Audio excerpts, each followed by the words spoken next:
ग्राम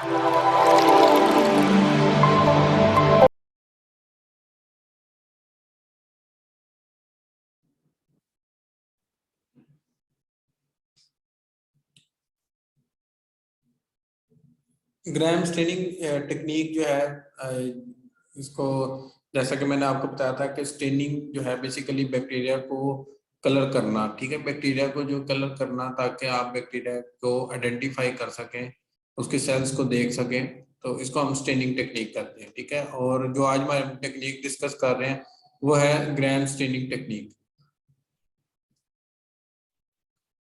अब सबसे पहले जो आपके सामने यानी जो आपके बुक के ऊपर लिखा हुआ Gram stain, it is the most widely used technique but not fully understood technique various theories put forward are. अब वो कह रहा है कि ये बेसिकली जो है ना, ये सबसे ज्यादा मोस्ट कॉमनली जो है इस्तेमाल, सबसे ज्यादा टेक्निक इस्तेमाल होने वाली ग्राम स्टेनिंग है। और इसकी कुछ थ्योरीज हैं जो कि अभी तक जो है अंडरस्टूड नहीं है, लेकिन कुछ हमारी अजम्पशंस हैं, यानी हमारे ख्यालात है कि शायद इस वजह से जो है bacteria, gram positive bacteria purple नजर आते हैं या ग्राम नेगेटिव बैक्टीरिया में रेड कलर के नजर आते हैं। तो अब आगे ना ये आप अगर इसके मैं लिख देता हूँ कि रीजंस लिख लें, हेडिंग आप अपने पास नोट डाउन कर लेंगे। ये रीजंस है कुछ कि जिस तरह का हम कहते हैं कि जी ग्राम पॉजिटिव बैक्टीरिया हमें पर्पल कलर के नजर आते हैं जब हम स्टेन करते हैं, और ग्राम नेगेटिव बैक्टीरिया हमें जो है रेड या पिंक कलर के नजर आते हैं, ठीक है। उसकी कुछ रीजन है। सबसे पहले ये है कि जो ग्राम पॉजिटिव बैक्टीरिया है इसके अंदर जो है मैग्नीशियम राइबोन्यूक्लिएट मौजूद होता है, जो कि आपके क्रिस्टल वायलेट कलर को रिटेन करता है ग्राम पॉजिटिव बैक्टीरिया में। जबकि ग्राम नेगेटिव बैक्टीरिया में मैग्नीशियम राइबोन्यूक्लिएट जो है वो मौजूद नहीं होता। इसकी वजह से जो आपके ग्राम नेगेटिव बैक्टीरियाज हैं वो क्रिस्टल वायलेट कलर को रिटेन नहीं करते, ठीक है।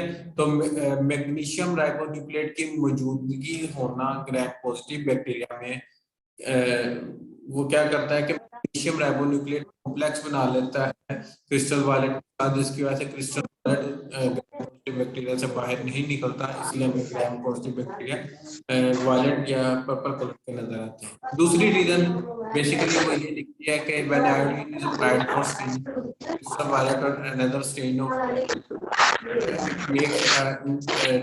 it makes a complex insoluble in water, ठीक है। जब आयोडीन और क्रिस्टल वायलेट, जब जिस तरह आपने हमने स्टेप पढ़े थे कि सबसे पहले हम क्रिस्टल वायलेट डालते हैं, फिर उसके बाद हम रिंजिंग करने के बाद आयोडीन सोल्यूशन डालते थे, तो आयोडीन और क्रिस्टल वायलेट आपस में एक फ्लेक्स बना लेते हैं या आपस में केमिकल बॉन्डिंग बनाकर फ्लेक्स बना लेते हैं। That is insoluble in water, जो पानी के अंदर हल नहीं होता, but it is soluble in alcohol और एसीटोन, लेकिन अल्कोहल और एसीटोन के अंदर ये हल हो जाता है, ठीक है। तो जब आप डीकलराइजर जिसके अंदर अल्कोहल और एसीटोन मौजूद होता है, तो जब आप इस्तेमाल करते हैं तो ये कॉम्प्लेक्स आयोडीन और क्रिस्टल वायलेट का कॉम्प्लेक्स अल्कोहल में हल लिक्विड में हल होकर सेल से बाहर आ जाता है, ठीक है जी।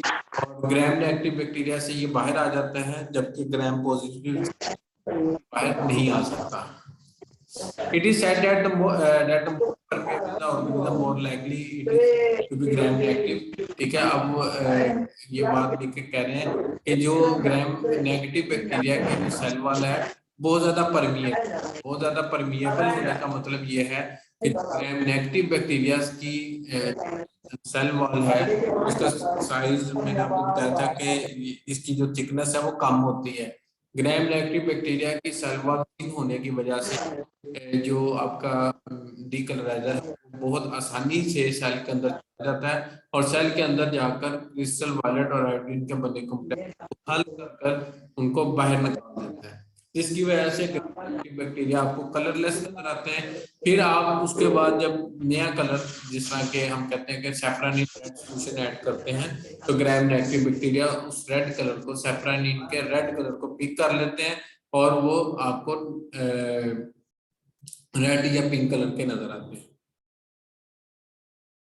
नेक्स्ट जो थ्योरी है कि ग्राम पॉजिटिव बैक्टीरिया जो हैं हमें क्रिस्टल वायलेट के नजर क्यों आते हैं, उसकी रीजन ये है, it is also thought that the pH of the organism has at least some influence on the reaction.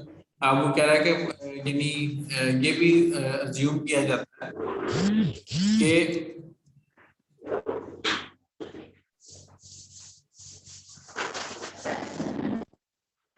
ये कहा जा रहा है कि ये भी सोचा जा सकता है कि कुछ ग्राम पॉजिटिव सॉरी ऑर्गेनिज्म की जो साइटोप्लाज्म है उसकी पीएच भी डिसाइड करती है कि ये कलर सेल के अंदर रहेगा या बाहर रहेगा। ग्राम पॉजिटिव बैक्टीरिया है मोर एसिडिक साइटोप्लाज्म। जो ग्राम पॉजिटिव बैक्टीरिया है इनका साइटोप्लाज्म जो है वो एसिडिक इन नेचर होता है and this is increase by the addition of iodine. और जब आप आयोडीन ऐड करते हैं तो एसिडिक पीएच जो है मजीद बढ़ जाती है। According to this thought school of thought is the acidity of cytoplasm which keeps the organism to retain the strain।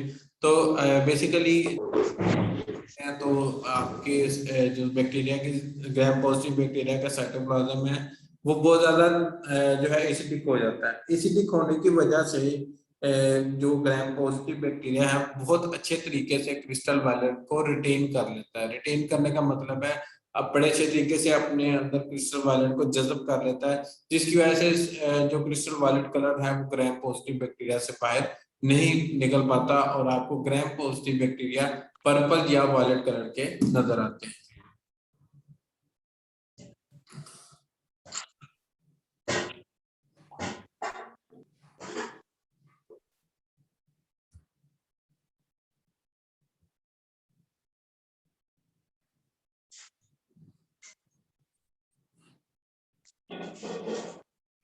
अब ये जो आपके सामने डायग्राम बनी है ये चार इन्होंने प्रोसेस लिखे हुए हैं और ये तरतीब आपने याद करनी है कि सबसे पहले आपने क्रिस्टल वायलेट कलर डालना है, एप्लीकेशन ऑफ क्रिस्टल वायलेट, फिर एप्लीकेशन ऑफ आयोडीन, फिर थर्ड पे अल्कोहल वॉश या डीकलराइजर का वॉश करना है, लास्ट में एप्लीकेशन ऑफ सैफरानीन रेड सोल्यूशन। ठीक है, ये आपको तरतीब बिल्कुल गलत नहीं करनी। सबसे पहले क्रिस्टल वायलेट ऐड करना है, उसके बाद आयोडीन ऐड करना है, फिर इसको आपने डी कलराइजर से ऐड करके इसके अंदर से कलर को बाहर निकालना है और उसके बाद आखिर में आपने सैफरानीन रेड सोल्यूशन को ऐड करना होता है।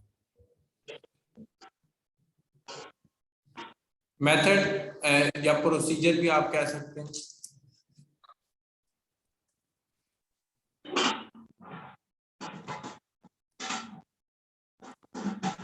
Take a thin smear of the material of culture, let it dry at the room temperature. सबसे पहले आपने एक थिन स्मीयर बनाना है और स्मीयर मैंने आपको बताया था कि जैसा कि आप यानी बैक्टीरिया को जब पेस्ट कर देते हैं, चिपका देते हैं ग्लास माइक्रोस्कोपिक ग्लास स्लाइड के ऊपर, तो इसको हम स्मीयर कहते हैं। तो आपने सबसे पहले स्मीयर बनाना है और स्मीयर जो है बेसिकली आपने बहुत थिन बनाना है। ठीक है जी। हीटिंग शुड बी अवॉइडेड और आपने कोशिश करनी है कि आपने इस मटेरियल को हीट नहीं करना। ठीक है, as it interfere with the staining reaction, क्योंकि ये जो आप हीटिंग करते हैं तो ये इंटरफेयर कर सकती है आपके स्टेनिंग रिएक्शन के साथ। Pass the slide through the flame, अगर आपको इसको ड्राई करना है तो आप अपनी स्लाइड को एक या दो फ्लेम के ऊपर से गुजारेंगे, वंस और ट्वाइस मतलब एक या दो मरतबा, until it feels comfortable warm on the back side of the hand। और उसको आपने चेक भी करना है कि आप स्लाइड एक या दो मरतबा मूव की है फ्लेम के ऊपर से, शोले के ऊपर से, तो आपने चेक करना है, उसको फील भी करना है अपने हैंड के ऊपर आया कि ये बहुत ज्यादा गर्म है या नीम गर्म है। तो जिस तरह वार्म अगर आपको फीलिंग आती है तो इसका मतलब है आपने जो ग्लास स्लाइड मूव की थी फ्लेम के ऊपर उसने ज्यादा हीट प्रोवाइड नहीं की। अगर हीट ज्यादा तो सेल वॉल में प्रॉब्लम्स आ जाती हैं जिसकी वजह से हमारी स्टेनिंग खराब हो जाती है। तो हमने बड़ी एहतियात करनी है कि ज्यादा ग्लास स्लाइड को गर्म नहीं करना फ्लेम के ऊपर। Place the slide on the rack, फिर हम एक रैक के ऊपर जो है ग्लास स्लाइड को रख देंगे। Plug with the crystal violet, तो हम उसके बाद सबसे पहले उसके अंदर क्रिस्टल वायलेट ऐड करेंगे और जंक्शन वायलेट या फिर जंक्शन वायलेट कलर ऐड कर सकते हैं।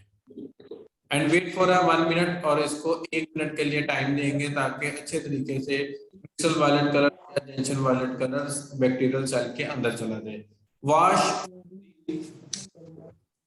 ऑफ द स्टेन, आपने फिर स्टेन को साफ करना है with the Gram's Lugol's iodine, और उसके बाद आपने Gram's Lugol's iodine and leave the slide covered with iodine for 1 minute. और जब आप ल्यूकोज आयोडीन ऐड कर देंगे, ठीक है, तो आपने 1 मिनट का टाइम देना है। 1 मिनट टाइम देने का मतलब ये है कि जब ताकि ल्यूकोज आयोडीन बैक्टीरियल सेल के अंदर चली जाए और क्रिस्टल वायलेट और आयोडीन का कॉम्प्लेक्स बन जाए। मैं दोबारा रिपीट करता हूँ कि आपने ल्यूकोज आयोडीन जब ऐड करना है तो आपने 1 मिनट वेट करना है। 1 मिनट वेट करने का मतलब ये है कि ताकि आपका जो ल्यूकोज आयोडीन है वो बैक्टीरियल सेल के अंदर चला जाए और वो क्रिस्टल वायलेट के साथ कॉम्प्लेक्स बन जाए। वाटर, फिर इसको पानी के साथ साफ करना है। और ऑन और अल्कोहल, फिर आप क्या करेंगे, अल्कोहल या एसीटोन को आप पोर कर देंगे, और अल्कोहल या एसीटोन या इनका मिक्सचर जो है बेसिकली आपके पास डी कलराइजर है। डी कलराइजर का मतलब है कलर को खत्म करने वाला। तो अल्कोहल और एसीटोन जब आप ऐड करेंगे तो ग्राम नेगेटिव बैक्टीरिया में से क्रिस्टल वायलेट और आयोडीन का कॉम्प्लेक्स निकल कर बाहर आ जाएगा, जिसकी वजह से अब ग्राम नेगेटिव बैक्टीरिया में कोई भी कलर नहीं रहेगा। रिंस इन वाटर, फिर इसको आपने दोबारा रिंस करना है, ठीक है जी। और उसके बाद आप क्या करेंगे, stain with one of the following counter stain, फिर आप इसमें काउंटर स्टेन का इस्तेमाल करेंगे। काउंटर स्टेन का मतलब होता है दोबारा या सेकेंडरी स्टेन, दूसरे नंबर पे इस्तेमाल किए जाने वाला कलर या स्टेन, इसको हम काउंटर स्टेन कहते हैं। तो आप काउंटर स्टेन का इस्तेमाल करेंगे जिसमें आप सेफ्रानीन यूज कर सकते हैं, न्यूट्रिएंट यूज कर सकते हैं। उसके अलावा 1:10% 1:10% कार्बोफिशिन भी यूज कर सकते हैं, ठीक है। अक्सर जो है ना ऑब्जेक्टिव आ जाता है कि जो कार्बोफिशिन जो है जो 1:10 कार्बोफिशिन है, इसका इस्तेमाल किसके अंदर होता है, तो आपने कहना ग्राम स्टेनिंग के अंदर। और जो आपकी ये कार्बोफिशिन है ये एसिड फास्ट स्टेनिंग में भी इस्तेमाल होती है, लेकिन वहां पर कंसंट्रेटेड तौर पर इस्तेमाल होती है। तो कार्बोफिशिन इस्तेमाल हो रही है उसमें आप ये कह सकते हैं कि एक हिस्सा कार्बोफिशिन का है और बाकी जो 9 हिस्से हैं वो पानी के होते हैं। आप कार्बोफिशिन को पानी में हल कर इस्तेमाल करते हैं बेसिकली, लेकिन जब आप जब आप एसिड फास्ट स्टेनिंग कर रहे होते हैं तो आप इसका कंसंट्रेटेड सॉल्यूशन इस्तेमाल करते हैं कार्बोफिशिन का। तो आपने इसका ख्याल रखना है। रिंस इन वाटर, फिर आप इसको वाटर के साथ दोबारा करेंगे and allow it to dry, फिर आपने इसको ड्राई होने का टाइम देना बाय स्टैंडिंग इट वर्टिकली।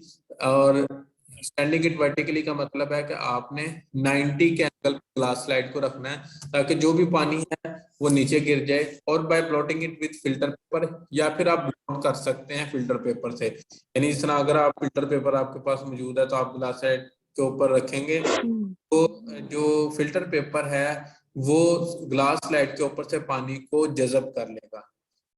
जब कोई कागज पानी को जज़ब करता है इसको ब्लॉटिंग कहते हैं, ठीक है। तो आप फिल्टर पेपर से ब्लॉटिंग भी कर सकते हैं ताकि ग्लास स्लाइड जो है वो ग्लास स्लाइड जो है वो खुशक होते हैं। और इसमें आप लास्ट पॉइंट लिख दें, बुक में नहीं लिखा होगा, ऑब्जर्व अंडर माइक्रोस्कोप। आखिर में आपने क्या करना है, ऑब्जर्व करना है अंडर माइक्रोस्कोप।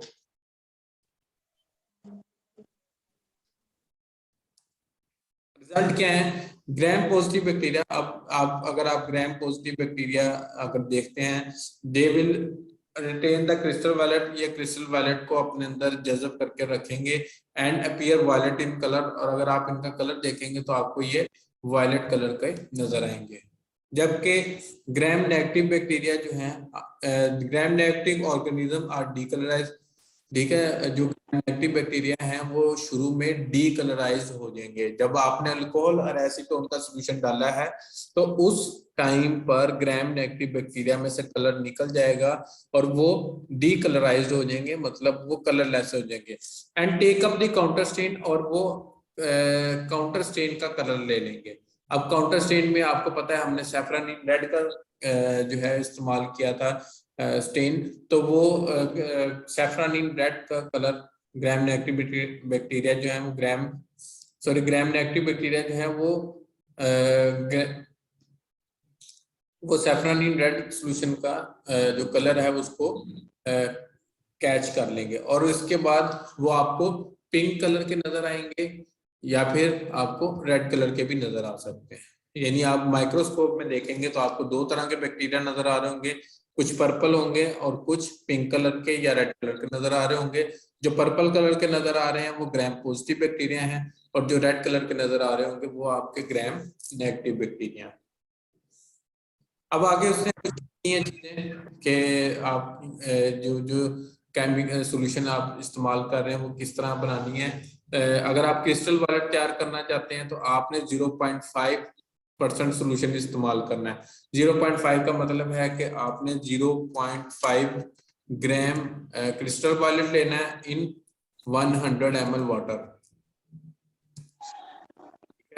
डिस्टिल्ड वाटर लिख लें। आपने 100 ml पानी के अंदर 0.5 ग्राम जो है क्रिस्टल वालेट ऐड करना है। अब जो सॉल्यूशन बनेगा आपके पास क्रिस्टल वालेट का उसको हम कलरिंग के लिए इस्तेमाल करेंगे। ग्लूकोज अगर आयोडीन अगर हमने यूज करना है, इसमें हम 10 ग्राम आयोडीन यूज करते हैं और 20 ग्राम जो है हम पोटेशियम आयोडाइड यूज करते हैं, और इसको 1000 ml ऑफ डिस्टिल वाटर में हल कर देते हैं। ठीक है जी। और डिजोल्व द पोटेशियम, सबसे पहले आप प्रोसीजर क्या है, first dissolve the potassium iodide. सबसे पहले आपने पानी के अंदर पोटेशियम आयोडाइड को हल करना है, और पानी तकरीबन आपने 250 ml लेना है। उसके बाद 10 ग्राम ऑफ आयोडीन, फिर आपने 10 ग्राम आयोडीन ऐड करनी है। When dissolve make up the volume up to 1000 ml, और फिर जब आप इसको ऐड कर लेंगे आयोडीन को, अब दोनों सॉलिड ऐड हो चुके हैं, उसके बाद आप वॉल्यूम मेकअप करेंगे डिस्टिल वाटर का 1000 ml तक। तो जब आप ये सारी प्रोसेस कर लेंगे, पोटेशियम आयोडाइड को हल किया, फिर उसके बाद आयोडीन को हल किया, और उसके बाद 1000 ml तक पानी मिला दिया, तो आपके पास 1000 ml या 1 लीटर ग्लूकोज आयोडीन सॉल्यूशन बन जाएगा। पोटेशियम आयोडाइड पहले इसलिए ऐड करते हैं कि अगर आप पानी में आयोडीन डालेंगे ना तो आयोडीन बहुत बड़ी स्लो हल होती है। तो आप जब पोटेशियम आयोडाइड डाल देते हैं ना, उसकी वजह से क्या होता है, आयोडीन बड़ी जल्दी मिक्स हो जाती है। क्या तो हमारा पोटेशियम आयोडाइड पहले डालने का मकसद ही ये है कि जब हम आयोडीन डालें तो आयोडीन जो है वो फौरन हल हो जाए। Mixture of acetone and alcohol, ये आपके पास लिख लें, डीकलराइजर है।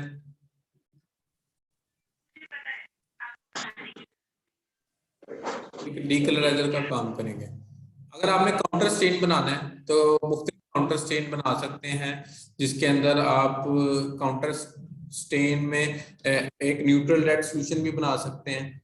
ठीक है। और उसको तैयारी का ये तरीका है कि आप 1 ग्राम न्यूट्रल रेड लेंगे और उसके अंदर 2 ml जो है 2 ml 1% एसिटिक एसिड सॉल्यूशन।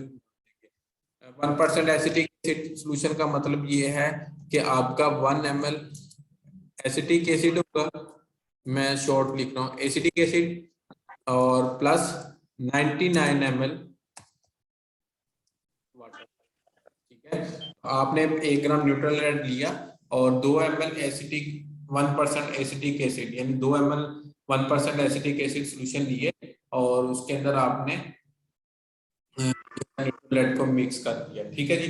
जब ये हल हो जाएगा तो उसके बाद आपने डिस्टिल वाटर में ऐड करना है 1000 ml, तो आपके पास जो है न्यूट्रल सॉल्यूशन बन जाएगा।